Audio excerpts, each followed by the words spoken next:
Happy Peace Weaving Day, everyone, and this will be our last Wednesday for 2015, and after tomorrow, we will welcome the new year of 2016. So, how was your 2015? I know there are many things that happened to our life in this past year. There are good times and also there are bad times. And those times are already in the past that cannot come back. But what is important to us now is that we will cherish the memories of the good times and learn from the mistakes we have committed in the past.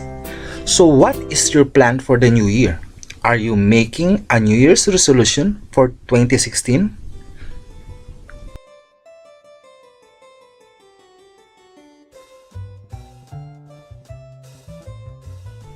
Hi, I'm Apo Admanagrama. We still have one day more before the new year of 2016 arrive.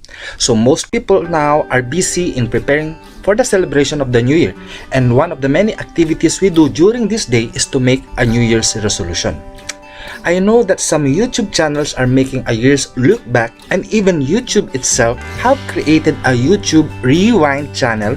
And doing a look back or rewind channel is a good way of seeing what you have accomplished within the year. Since I just started Peace Prayer TV this August, and by that time we already have made 17 episodes including this film you are watching now. Some videos are taken from my other channel, which is the Landas ng Lahi TV, and have discussed different topics that are related in peace weaving. So today, we are talking about resolution. Some people do write a New Year's resolution that will serve as a guide for them on what they will expect to do or happen in the next year. True to its name, New Year's resolution will serve as a clear view of the things that will happen in your life, in our life in the future. New Year's resolution is not future telling, but it is an exact guide of what you are about to do. It means you are going to enact the plan that you have written in it. You are about to do in your life. It is like a planner.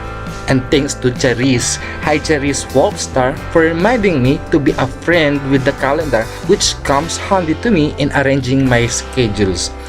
Though we don't hold our exact future, but the thing that we can be sure of is that we can create our own future in this lifetime. That's why I decided to sow or plant peace so that in the future I may reap peace as well. So give us a like now by hitting the thumbs up button, and share your New Year's resolution by writing it down below. If you are new to our channel and want to receive a weekly updates of our vlog, kindly hit the subscribe button below.